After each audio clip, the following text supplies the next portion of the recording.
Hello students, मैं Akhilesh. Welcome to BSc classes. I hope आप सभी स्टूडेंट्स अच्छे होंगे। तो ये लेक्चर नंबर 12 है हमारा। वेक्टर अलजेब्रा यूनिट फर्स्ट हमारी चल रही है और ये बीएससी फर्स्ट सेमेस्टर फिजिक्स का क्लास है। तो एग्जाम्पल नंबर 12 ही करेंगे हम लोग। सोल्यूशन देखते हैं इसका। और ये क्वेश्चन क्या है, पहले क्वेश्चन पढ़ लेते हैं। Find the unit vector perpendicular to both of the vectors. Vector A 2i cap minus 3j cap plus k cap, vector B 7i cap minus 5j cap plus k cap. तो हमें एक ऐसा unit vector निकालना है जो vector A के और vector B के दोनों के परपेंडिकुलर होना चाहिए। तो हम लेट कर लेते हैं। सबसे पहले let vector C equal to c1i cap plus c2j cap plus c3k cap. तो इसे फर्स्ट इक्वेशन मान लेते हैं। ठीक, वो वेक्टर मैंने लेट कर लिया कि वो वेक्टर ये हो सकता है। ठीक, और ये यूनिट वेक्टर। तो हम दोनों साइड में मॉडल ले लेते हैं, मैग्नीट्यूड ले लेते हैं। तो हमने आपको निकालना बताया ही है। आई कैप जे कैप और के कैप के कॉफिशिएंट्स का स्क्वायर करके उनका सम कर देते हैं इसको अंडर रूट के अंदर। ओके, ठीक। अब आपको पता है क्योंकि ये यूनिट वेक्टर तो उसका मैग्नीट्यूड 1 के बराबर होगा। तो 1 is equal to under root of c1 square plus c2 square plus c3 square. दोनों तरफ स्क्वायरिंग कर दीजिए तो ये आपका क्या आ जाएगा, c1 square plus c2 square plus c3 square is equal to 1। आप इसे इक्वेशन नंबर 2 लिख दीजिए। अब आपको एक चीज़ और बताइए है कि जो यूनिट वेक्टर है आपका वो परपेंडिकुलर वेक्टर ए के भी है, वेक्टर बी के भी है। बोथ ऑफ द वेक्टर्स लिखा है। ठीक, तो हम फर्स्ट कंडीशन ले लेते हैं कि जो हमारा वेक्टर सी है वो परपेंडिकुलर वेक्टर ए के हो जाएगा। ठीक, अब अगर क्योंकि परपेंडिकुलर है तो सीधी सी बात इन दोनों का डॉट प्रोडक्ट जो होगा वो 0 के बराबर हो जाएगा। ठीक, तो इसमें वेक्टर सी की और वेक्टर ए की वैल्यू रख दीजिए। तो वेक्टर सी की वैल्यू क्या है, c1i cap plus c2j cap plus c3k cap और डॉट वेक्टर ए की वैल्यू रख दीजिए। तो हो जाएगी 2i plus minus 3j plus k cap. ठीक, और इक्वल में क्या है आपका 0।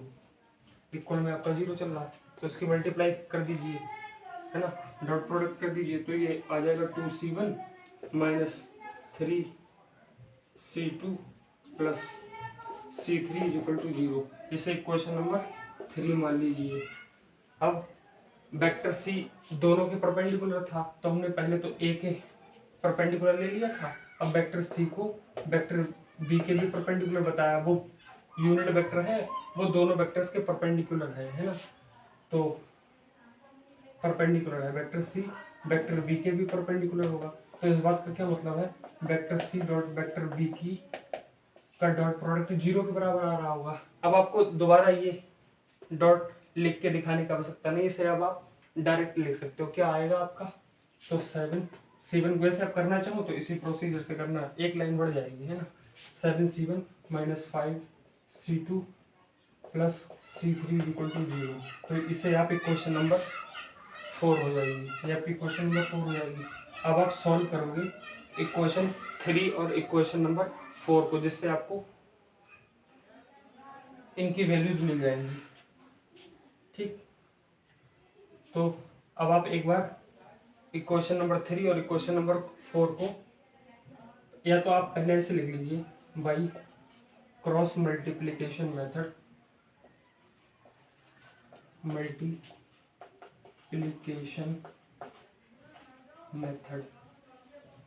Cross multiplication. अब आपने स्टैंडर्ड 10th में ये प्रोसीजर पढ़ा था बाई क्रॉस मल्टीप्लिकेशन मेथड से, जब आपके 3 वेरिएबल्स हो रहे थे। 3 वेरिएबल्स का मतलब जिनकी वैल्यू फाइंड आउट की जाएगी, c1 c2 c3, ये 3 वेरिएबल्स हो गए और 2 इक्वेशन है आपके पास। एक इक्वेशन ये है, एक इक्वेशन ये है और 3 वेरिएबल्स हैं, इनकी आपको वैल्यू निकालनी।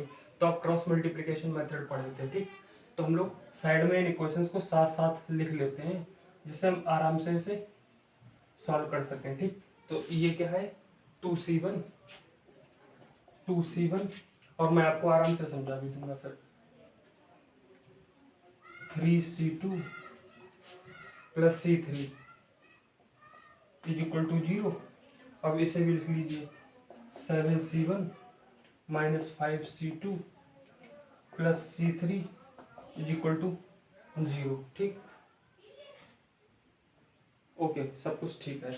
अब आप ये प्रोसीजर जानते होंगे क्या होता है। ये c1 is equal to minus का c2 लिखिए इज इक्वल टू c3 लिखिए। ठीक, ये आपने लिख दिया। अब आप क्या करोगे, c1 के नीचे कैसे वैल्यूज लिखी जाती है, तो c1 को आप हाइड कर लोगे, छिपा लोगे, इसकी मल्टीप्लाई इससे करोगे, कोफिशिएंट्स की करोगे तो 1 की -3 से करोगे तो -3 आ जाएगा, बीच में माइनस आता है।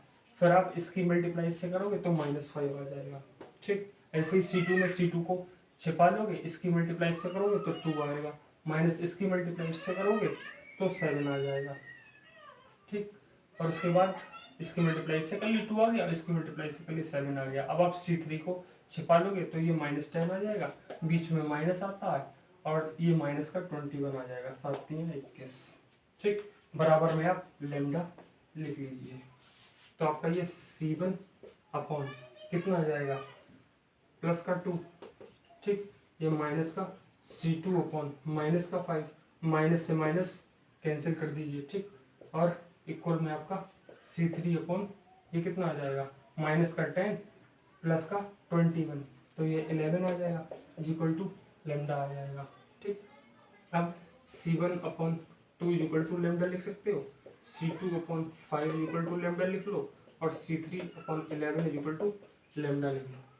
ठीक, लिख लोगे ना, ये सभी बराबर है तो दो टर्म्स को आपस में कंपेयर कर लिया है, जिससे आपको वैल्यूज मिल जाएंगी। क्या वैल्यूज मिलेंगी, तो c1 is equal to 2 lambda मिल जाएगा, और c2 इज इक्वल टू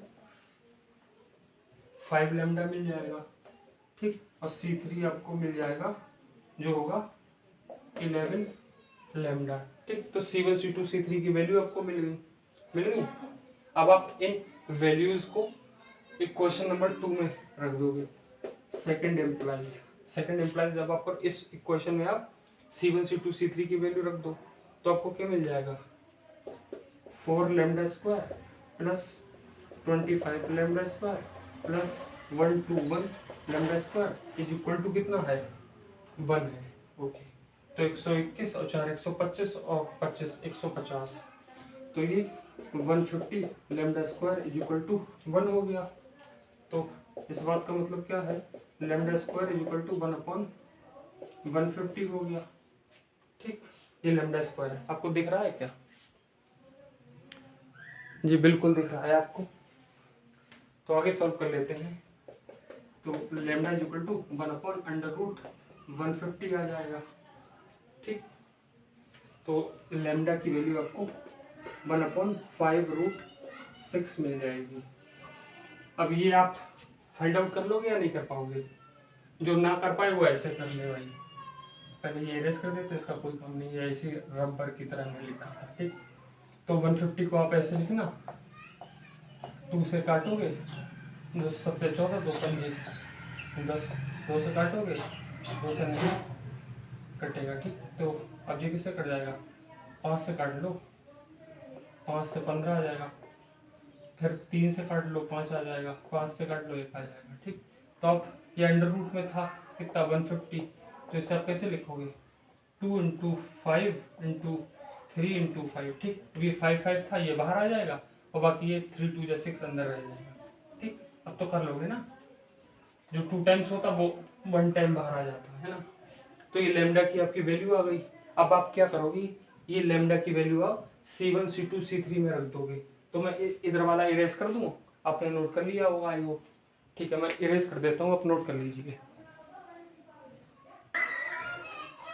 तो अब देखिए, इस लेमडा की वैल्यू हम लोग c1 c2 c3 में रख देते हैं, तो आपका c1 आ जाएगा, क्या आएगा c1, तो 2 अपॉन 5 रूट 6 आ जाएगा, और c2 आपका कितना आ जाएगा, c2 में वैल्यू, c1 में मैंने लेमडा की वैल्यू रख दी, ऐसे c2 में आप लेमडा की वैल्यू रख दो, ऐसे ही आप c3 में लेमडा की वैल्यू रख दोगे, तो आ जाएगा 5 अपॉन 5 रूट 6। ये आप कैंसिल मत करना है ना, क्यों नहीं करना, मैं क्यों कह रहा हूँ ऐसा, तो अभी आपको बता दूंगा, है ना। मैथमेटिक्स में ये खासियत है, पहले बताने से बात आपको समझ में नहीं आती है, करके ही दिखाना पड़ता है, फिर ही समझ में आती है। तो C3 आपका आ जाएगा 11/5√6। तो आपको C1 C2 C3 की वैल्यू मिल गई। अब आपने वेक्टर C जो माना था स्टार्टिंग में, क्या माना था, C1 i cap plus C2 j cap plus C3 k cap. आपने जो ये माना था, जिससे आपने क्वेश्चन नंबर 1 रख दिया था, है ना। तो ये मैं इरेज कर दे रहा हूँ, मैंने आपको लिख के इसलिए बता दिया, इससे आपको ध्यान आ जाए। वैसे तो आपने लिख लिया होगा अगर आप नोट्स बना रहे होगे। तो putting the value of C1 C2 C3 in equation 1 ऐसे लिख दीजिएगा, ठीक। फिर आपका C vector is equal to क्या आ जाएगा, 2/5√6 i cap plus 5/5√6 j cap plus 11/5√6 k cap. और अब मैं ये बात बता देता हूँ कि मैंने आपको ये कैंसिल करने के लिए मना क्यों किया था। तो इसलिए किया था, अब आप डायरेक्ट क्या करोगे, कॉमन ले लो, है ना। नहीं तो पता लगा एलसीएम वगैरह लेते रहते हैं।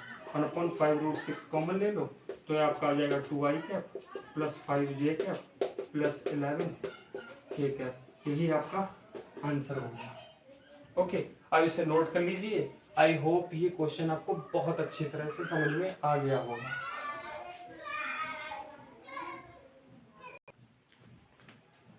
तो मैंने ये एग्जांपल नंबर 13 नोट कर दिया। इसमें क्या है, find the unit vector whose magnitude is 3 unit and which is perpendicular to both vector. अब जो एग्जांपल नंबर 12 था उसकी तरह ही ये एग्जांपल नंबर 13 है, सेम टू सेम।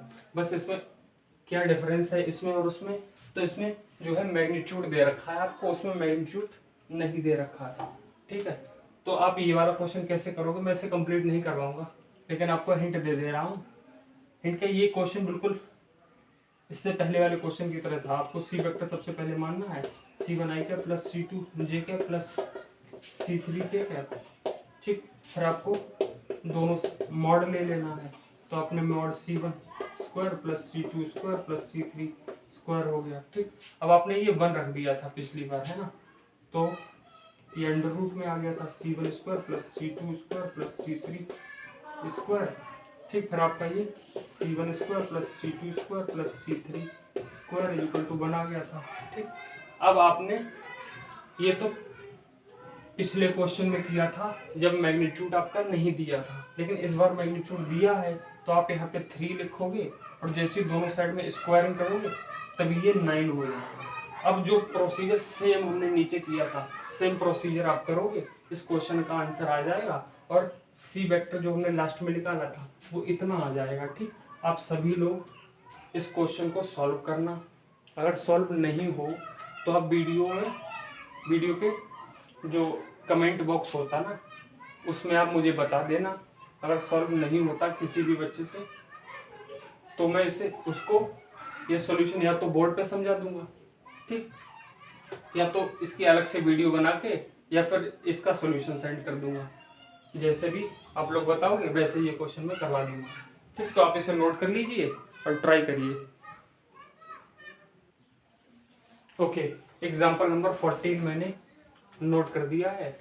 आप देख लीजिए ये क्या है। If vector AB is equal to 2i cap plus j cap minus 3k cap and the coordinate of A are 1 2 -1, find the coordinate of B। Okay, तो आपको given क्या क्या है, vector AB is equal to 2i cap plus j cap minus 2k cap. Okay, अब आप coordinate A के दे रखे हैं, A के मतलब OA, ये कितनी है I plus 2j minus k, ये एक्स एक्सिस के अलॉन्ग 1 है, ठीक, और वाई एक्सिस के अलॉन्ग 2 है और जेड एक्सिस के अलॉन्ग -1 है। अब ये मैंने A के लिए OA क्यों लिखा है, आप देखना O क्या है, ओरिजिन होती है आपकी 0 0 0।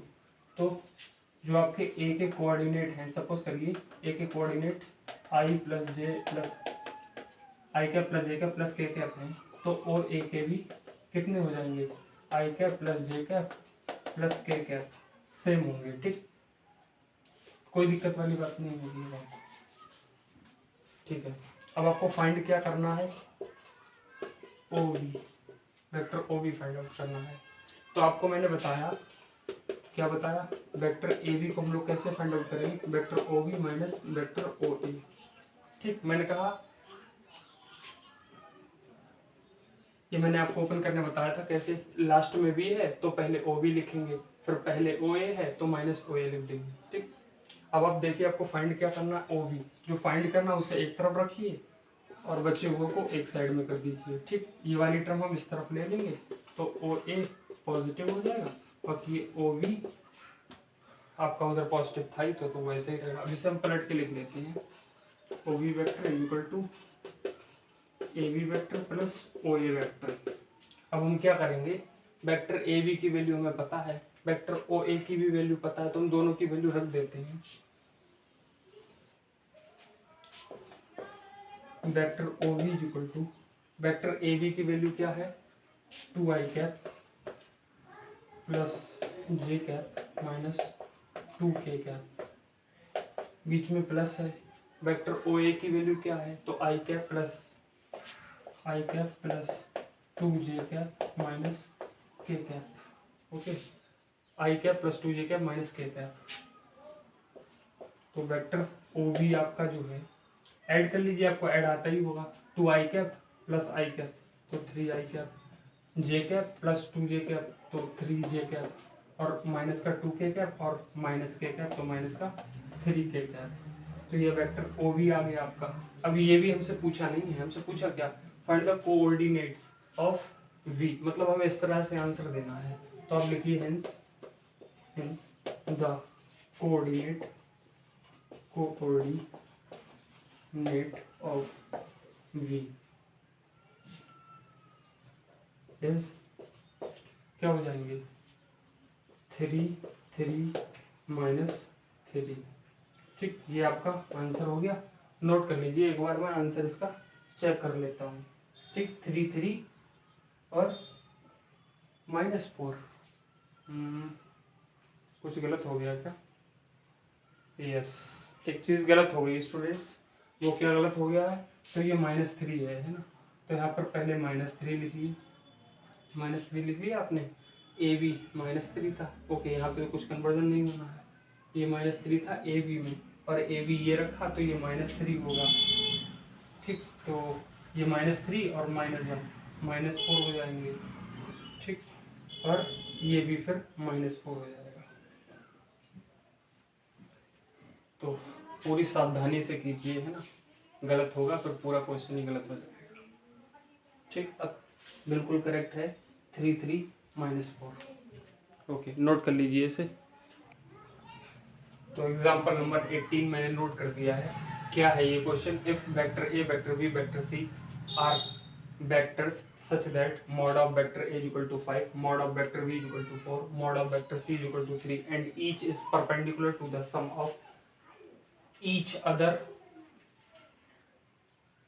of other two. ठीक, find mod of vector a plus vector b plus vector c।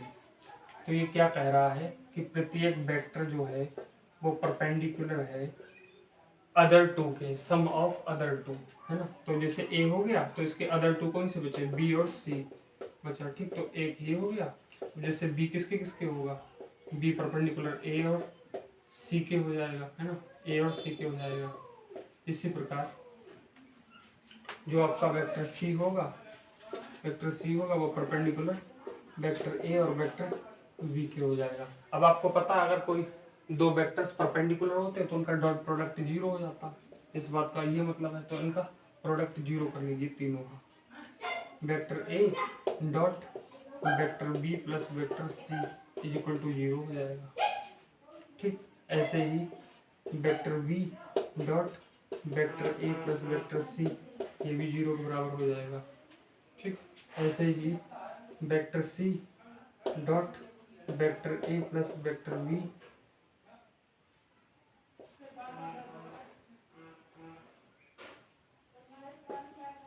Zero के बराबर हो जाएगा। ठीक, ये मैंने क्या किया, इन दोनों का डॉट प्रोडक्ट 0 बराबर कर दिया, इन दोनों का डॉट प्रोडक्ट 0 बराबर कर दिया, और इन दोनों का डॉट प्रोडक्ट 0 कर दिया। क्यों कर दिया, क्योंकि ये एक दूसरे से साथ में परपेंडिकुलर है ना, इसलिए। तो अब हम डिस्ट्रीब्यूट कर लेते हैं इन्हें, है ना, डिस्ट्रीब्यूट कर लेते हैं। तो कैसे डिस्ट्रीब्यूट करेंगे, vector A dot vector B plus vector A dot vector C equal to 0 is equal to 0। ये इक्वेशन फर्स्ट हो जाएगी हमारी। इसी प्रकार इसे कर लीजिए, vector B dot vector A plus vector B dot vector C equal to 0। इसे इक्वेशन नंबर 2 लिख दीजिए। इसी प्रकार आप इसे कर लीजिए, vector C dot vector A plus vector C dot vector V equal to 0। इसे इक्वेशन 3 कह दीजिए। ठीक, ओके। अब इन तीनों इक्वेशंस को ऐड कर दीजिए, 1 प्लस 2 प्लस 3, इन तीनों को ऐड कर दीजिए। तो उनका ऐड क्या आ जाएगा, vector A dot vector B, तीनों को ऐड कर देना, इक्वेशन 1 इक्वेशन 2 इक्वेशन 3 को। Vector A dot vector B plus vector A dot vector C plus vector B dot vector A plus vector C dot vector vector B dot vector C plus vector C dot vector A plus vector C dot vector B is equal to 0। ठीक, अब आप देखिए, ये vector A dot vector B लिखा है और ये vector B dot vector A लिखा। अब आपको मैंने कंसेप्ट बता दिया था, क्या बताया था, आप यहाँ पे लिखिएगा इसे, है ना। ठीक, यहाँ पे अभी मुझे क्वेश्चन करना है इसलिए मैं यहाँ पे लिख देता हूँ, vector A dot vector B जो होता है vector B dot vector A होगा, है ना। मैंने बताया था स्केलर प्रोडक्ट जो कैसा होता है, कम्यूटेटिव होता है। तो देखिए, vector A dot vector B dot vector A के बराबर हो जाएगा। तो ये दोनों टर्म्स जुड़ जाएंगी, है ना। तो 2 आ जाएगा, 2 भी मैं कॉमन ले रहा, सभी में आएगा, है ना। आपको ये बात अभी समझ में आ जाएगी। तो मैंने लिख दिया, ये मैंने कर लिया और इसे जोड़ लिया। ठीक, अब आप देखिए, vector B dot vector C ये है और vector C dot vector we ये, तो ये भी दोनों ऐड हो जाएंगे। मैंने बता दिया, इस प्रकार से भी ये भी लिख दूंगा मैं, तो ये भी 2 टाइम्स हो जाएगा। तो vector B dot vector C हो गया, ये भी लिख देते हैं, vector B dot vector C equal to vector C dot vector B. Okay, तो इन दोनों को भी जोड़ दिया। कौन कौन सा था हमारा, वी सी और सी बी। ठीक, अब vector A dot vector C dot vector A, ये भी दोनों एक दूसरे के बराबर होंगे। तो vector A dot vector C लिख देंगे और ये 0 बराबर चल रहा था। अब देखिए, ये मैंने बताया, vector A dot vector C equal to vector C dot vector A, ये तीनों आपको कहाँ पे लिखने हैं, यहाँ पे, है ना। जो क्वेश्चन आप करोगे तो ऐसे करके तीनों लिख देना, क्योंकि इन तीनों का यूज यहाँ पे हुआ है। ठीक, तो इक्वेशन आपकी कितनी हुई, 1 2 3, जिसे इक्वेशन नंबर 4 कह दीजिए। ठीक, अब मैं ये इरेज कर देता हूँ, अब तब तक नोट कर लीजिए। तो हमें फाइंड आउट क्या करना था, mod of vector A plus vector B plus vector C. तो हम इसे ले लेते हैं, mod of vector A plus vector B plus vector C का स्क्वायर ले लेते हैं। अब आपको मैंने कंसेप्ट और बताया था, मॉड ऑफ वेक्टर ए का स्क्वायर हो या फिर सिंपली ए का स्क्वायर हो, ये दोनों बराबर होते हैं। ये मैं बहुत बार बता चुका हूँ। तो आप 3 डॉट लगा के यहाँ पे लिख लेना। ठीक, यहाँ पे स्पेस नहीं इसलिए मैं मिटा देना। तो इसे हम लोग जो दोनों अभी टर्म लिख के दिखा कि उसी के अकॉर्डिंग लिख रहे हैं। ठीक, उसी के अकॉर्डिंग ये हम लिख रहे हैं। ठीक, तो ये टर्म हम ऐसे ही रहने देंगे left hand side, right hand side को चेंज करेंगे। Vector A plus vector B plus vector C dot, इसे 2 टाइम्स लिख सकते हैं ना, क्योंकि स्क्वायर लगा है। Vector A plus vector B plus vector C. ठीक, इसका डॉट प्रोडक्ट कर लेंगे। अब हम पहले ए को पकड़ेंगे, इधर से ए में करेंगे, बी में करेंगे, सी में करेंगे, फिर बी को पकड़ेंगे, ए में करेंगे, बी में करेंगे और सी में करेंगे। ऐसे सी को पकड़ेंगे, तीनों में करेंगे। ठीक, तो आपका आ जाएगा vector A dot vector A plus vector A dot vector B plus vector A dot vector C plus अब बी को पकड़ेंगे, vector B dot vector A plus vector B dot vector B plus vector B dot vector C plus vector C dot vector A plus vector C dot vector B plus vector C dot vector C. Okay, ये clear है आपको। अब आप देखना, vector A dot vector ए कितना हो जाएगा, vector ए का स्क्वायर। तो हमने इसे कर लिया। ठीक, इसे कर लिया। दूसरा vector B dot vector B कितना हो जाएगा, तो वेक्टर v का स्क्वायर हो जाएगा, ठीक। और vector C dot vector C कितना है, वेक्टर सी का स्क्वायर हो जाएगा प्लस, अब देखिए हमने इसे कर लिया, इससे कर लिया और इससे कर लिया। अब आप देखिए vector A dot vector B है और vector B dot vector A है, तो ये भी 2 टाइम्स हो गया, तो vector A dot vector B, ठीक। तो ये वाला हमने कर लिया। ऐसे ही वेक्टर वी डॉट वी और सी वाला होगा, vector C dot vector we ये है, vector B dot vector C ये है, तो vector B dot vector C हो गया प्लस आपको vector C dot vector A ये है और vector A dot vector C ये है, ठीक। तो vector C dot vector A हो जाएगा, ठीक। अब ये सारी टर्म्स हो गई हमारी, ठीक, हो गई ये सारी टर्म्स। अब अभी हमने जो कंसेप्ट यूज किया था उसका यूज अगेन हम करेंगे। अभी हमने यहाँ पे लिखा था, क्या लिखा था, मॉड ऑफ वेक्टर ए का स्क्वायर इज इक्वल टू ए का स्क्वायर, ये वाला ए बना तो दोनों तरफ ए बनाएंगे। अब आप समझिए इसे, ये इस तरह से लिखा हुआ है, ठीक। हमें इस तरह से अब लिखना है इस वाले को, ओके। इसकी वैल्यू यस, इसकी क्योंकि इसकी वैल्यू इस तरह से हमें दी हुई है, इसलिए हम इस प्रकार से इसको लिख लेंगे, ठीक। इसे ऐसे लिख लिया, इससे भी इसी प्रकार से लिख लेंगे, ऐसे इससे भी इसी प्रकार से लिख लेंगे। अब आप ये देखिए इसकी वैल्यू ये 0 गिवन है, ठीक। ये वाला जो पार्ट है वो 0 के बराबर है, तो इसे हम लोग 0 लिख देंगे और लास्ट यहाँ पे लिख देंगे फ्रॉम, कहाँ से, इक्वेशन 4 से, ठीक। दिख रहा है ना, फ्रॉम 4 से, ये आपका 0 बराबर हो गया। और इस साइड में आपका क्या चल रहा था, vector A plus vector B plus vector C के मॉड का स्क्वायर। अब आप देखिए मॉड ऑफ वेक्टर ए की वैल्यू आपको 5 है और यहाँ पे स्क्वायर लगा तो 25 हो जाएगी। ऐसी बी की देखिए कितनी है 4, तो यहाँ पे 16 हो जाएगा, प्लस सी की कितनी है तो 9 है, ठीक। तो ये आपकी कितनी हो गई टोटल, इसे ऐड कर लीजिए, तो 9 और 6 15 और 5 20, 2 बचा है, ठीक। 2 3 और 2 5, 50 हो गई ना ये वैल्यू, ठीक। 50 वैल्यू हो गई। अब ये आई किसकी है, तो ये mod of vector A plus vector B plus vector C के मॉड का स्क्वायर इज इक्वल टू 50 आई है। तो अब स्क्वायर रूट दोनों साइड में ले लीजिए, तो आपकी जो वैल्यू आएगी vector A plus vector B plus vector C का mod equal to under root 50 आ जाएगा। अंडर रूट 50 को हम लोग 5 रूट 5 कह सकते हैं। तो लास्ट में आप लिख लीजिए vector A plus vector B plus vector C का मॉड 5 रूट 5 के बराबर हो जाएगा। ये आपका आंसर, करेक्ट आंसर हो गया। आप इसे नोट कर लीजिए, मैं देख लेता हूँ कि आपको दिख रहा है। तो यस, बिल्कुल करेक्ट, अच्छी तरह से बिल्कुल दिख रहा है।